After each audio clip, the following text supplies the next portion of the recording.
tayo'y di na nagkita.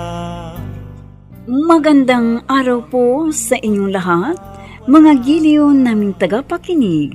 Narito po ang karugtong ng kasaysayan na itinampok namin sa linggong ito, dito sa ating dulang.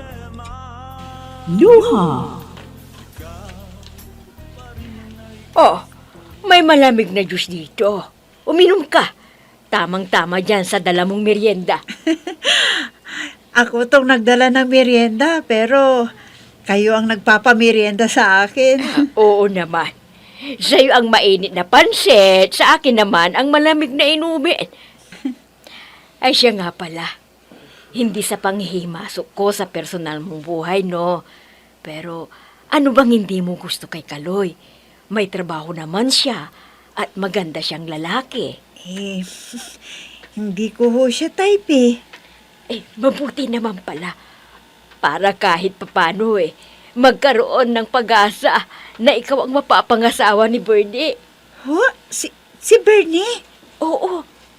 Kung ako lamang si Bernie, ikaw ang pipiliin kong mapapangasawa. Hindi ho ba't may girlfriend na siya? Maganda ho ba yung girlfriend ni Bernie? Hindi pa nga kami nagkikita, pero sa palagay ko, mas maganda ka kaysa sa babaeng yon. Ho? Meron na ngang nobya ang anak ko. Kaso, hindi ko kursunada yung babae na maging manugang. At kung meron man akong kursunada na magiging manugang, walang iba kundi ikaw. Ho? Ayoko sa nobya ni Bernie. Kaya nga nagpapasalamat ako at hindi pa niya pinapakasalan ang babaeng yon. Inay? Teka, nariyan na pala ang anak ko. Anak, tamang-tama ang dating mo. May dalang merienda si Jane. Magmerienda ka muna. Alam kong pagod ka at gutom ka, kaya maupo ka muna. Magkwentuhan muna kayo ni Jane habang inihahanda ko yung merienda natin.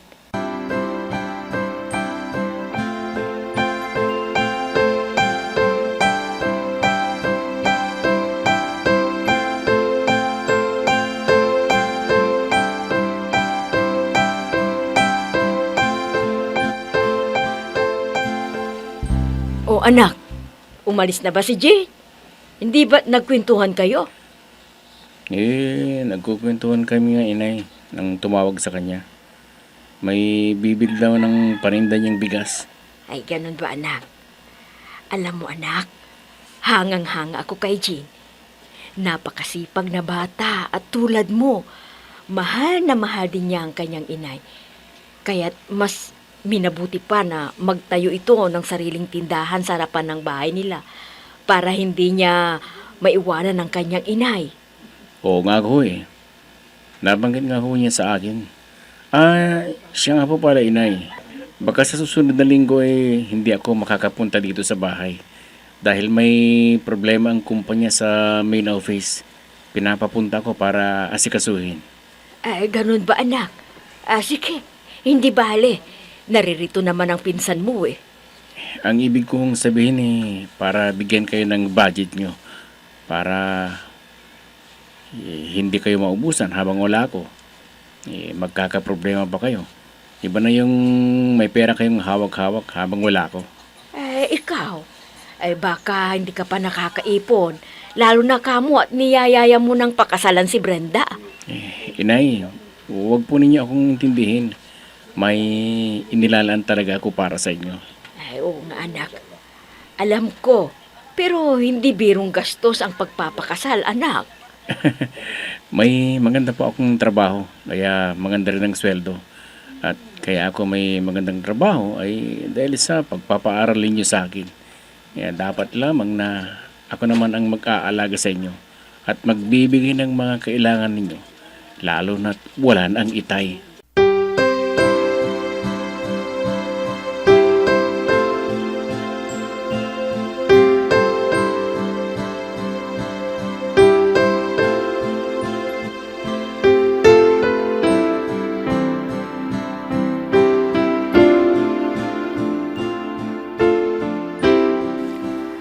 Anong sinabi mo?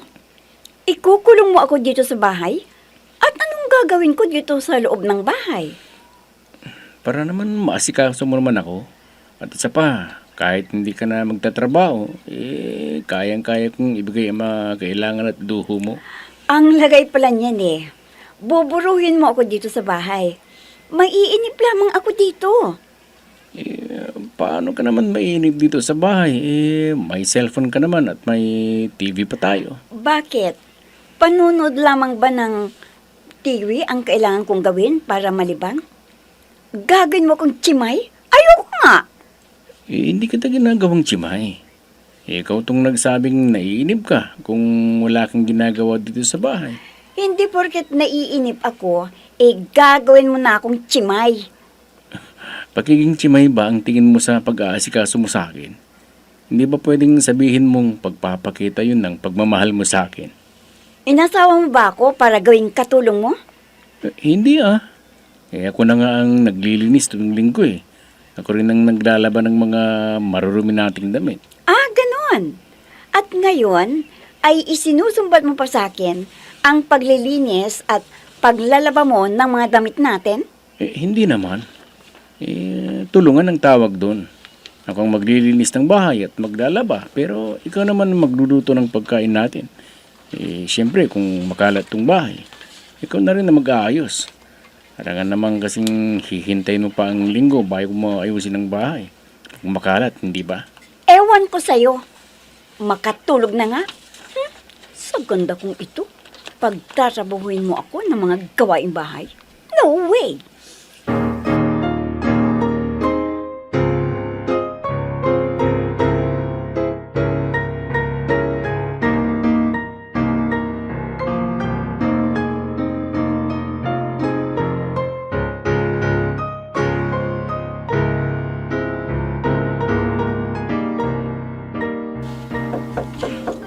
Kanina pa ako kumakatok.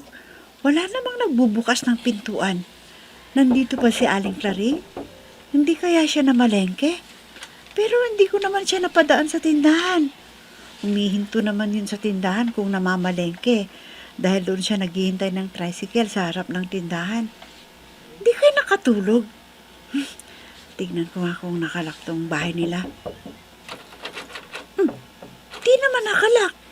Ibig sabihin, nandito lamang siya sa loob.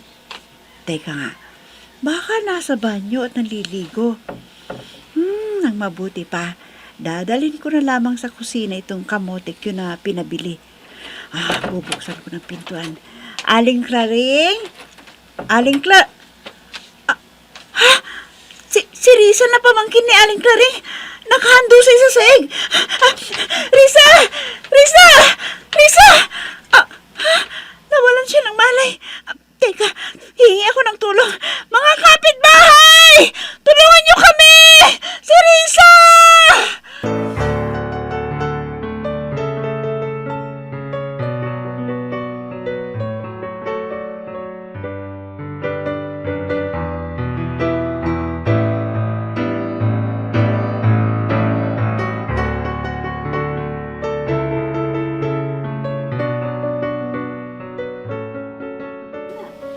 Ay naku, Jen.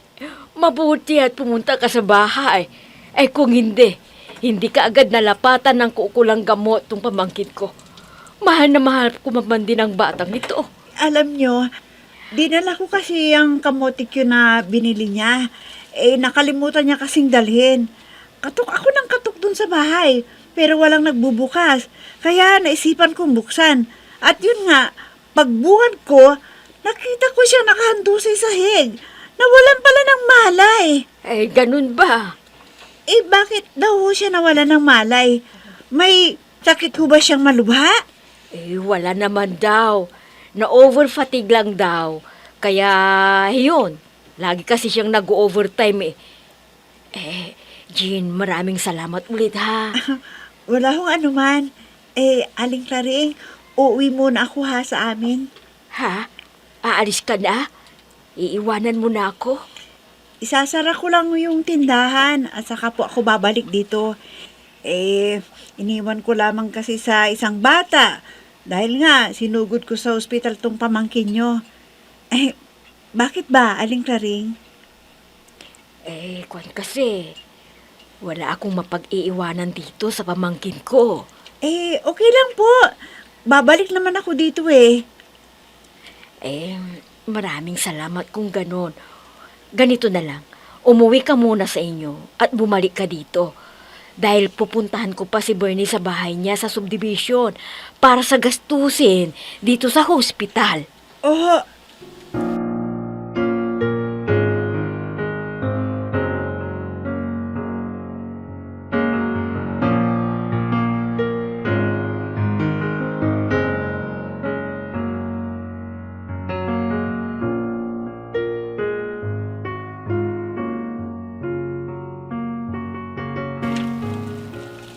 Pinapaalis ka kamo ni Bernie sa pagtatrabaho dito sa butik ko?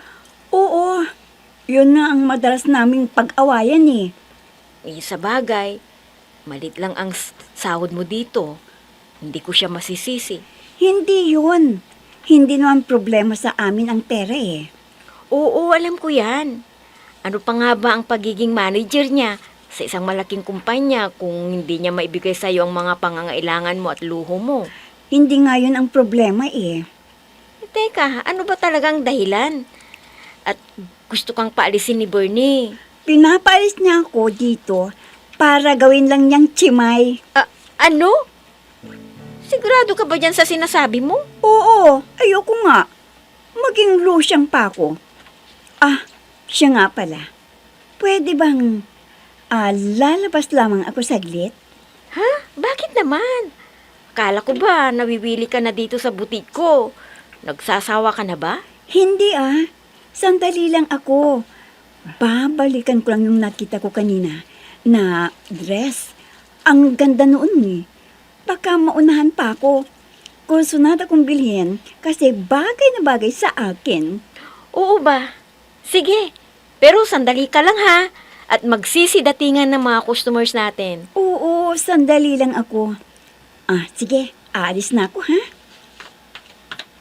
Magkano kaya yun? Ang mabuti pa ay uuwi muna ako sa bahay para masiguro kong mabibili ko yun. Nag-iisa ka lang.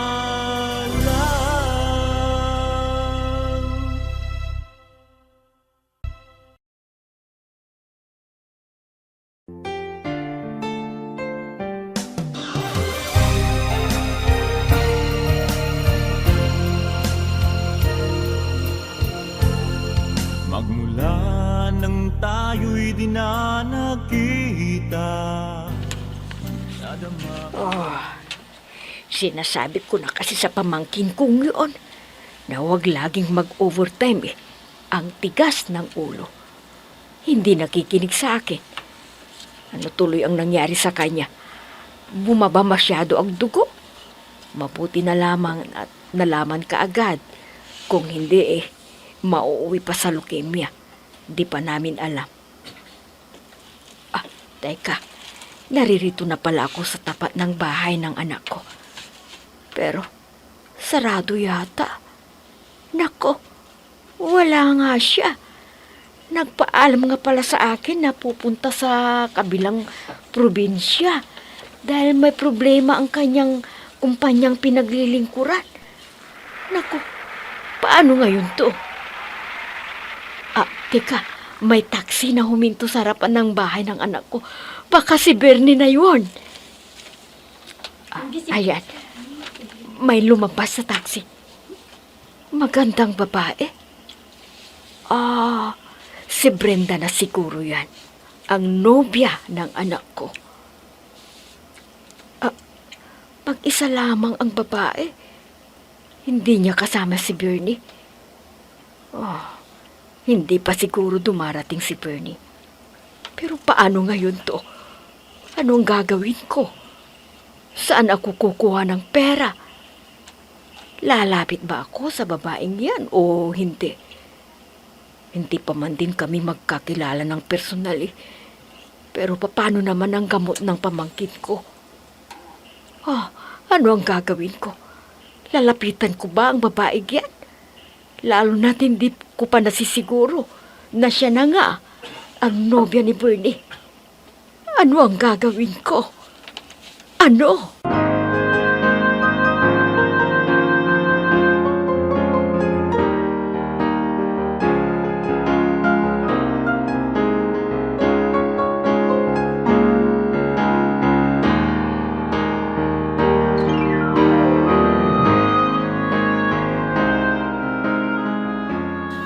Kanina ko pa napapansin ang matandang babae niya. Mula nang dumating ako, at ngayong papalabas na ako, nakatingin dito. Sino kaya yan? Mabuti lang sana kung hindi ako alis. Baka minaman-manan niya itong bahay para pagnakawan niya. At papalapit pa talaga dito sa akin. Ineng, pwede bang magtanong? Ang tagas pa ng loob na lapitan ako. Oh, bakit? Magtatanong lang sana ako. Dalian mo at magmamadali ako. Si Bernie ba, naririto na ba siya? Wala siya dito. At bakit mo nga pala hinahanap si Bernie?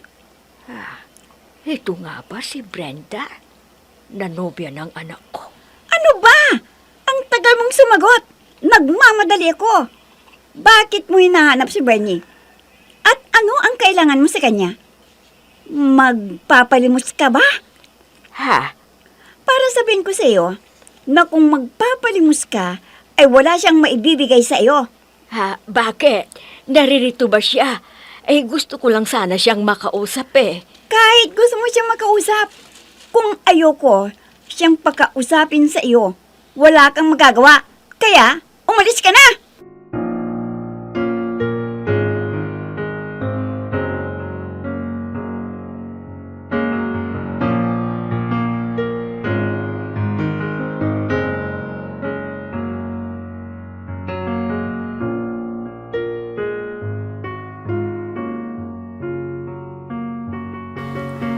Oh, mabuti naman at nakabalik ka na. Kala ko nga hindi ka nababalik Paano naman kasi, may matandang babaeng nagpunta sa bahay, namamanibos yata. Oh, binigyan mo. At bakit ko bibigyan? Nagpapakahirap ako magtrabaho, tapos ipamimigay ko lang? Grabe ka naman. Ang dami-dami mong pera Binigyan mo na lang sana kahit 100 yung matanda na lumapit sa'yo. 100? Ano siya, hilo? Hirap mo ngang makapulot ng piso ngayon? Tapos bibigyan ko pa ng 100 ang matandang yon? Oh, beautiful. Wow! Ang gwapo at macho! Ang ganda ng pangatawan!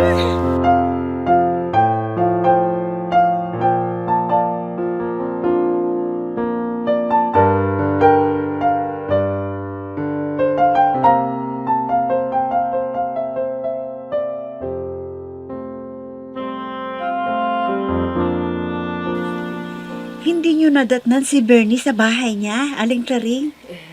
Oo baka nga hindi pa siya nakakauwi. Kasi nagpaalam nga siya sa akin nung isang araw na pupunta sa main office nila ng kanilang kumpanya dahil may problema daw. Nag-iwan nga siya sa akin ng pera, pero kunti lang naman. Pangpagkain lang namin sa bahay. At mayroon pa yung perang naibigay niya sa akin noon. Hindi ko naman akalain na mahospital tong pinsan niya. Ay, nako. Papaano kaya ito? Baka lumala ang karamdaman nitong pinsan niya kung hindi maagapan ng gamot kaagad. Huwag ko kayo mag-alala, Aling Claring. Dala ko naman yung ATM ko.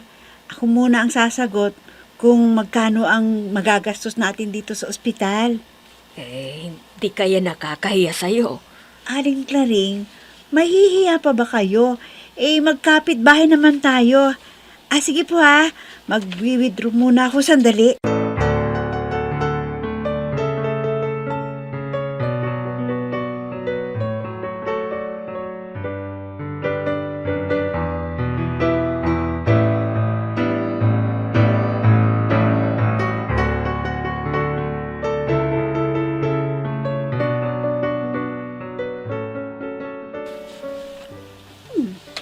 Ang gwapo ni Salde. Matipuno pa ang katawan at tulad ni Bernie, Kaya nga rin sa buhay. Ah, may kumakatok. Imposible namang si Bren ito. Teka nga, titingnan ko kung sino. Ah, ikaw na naman? Nag-iisa ka lang.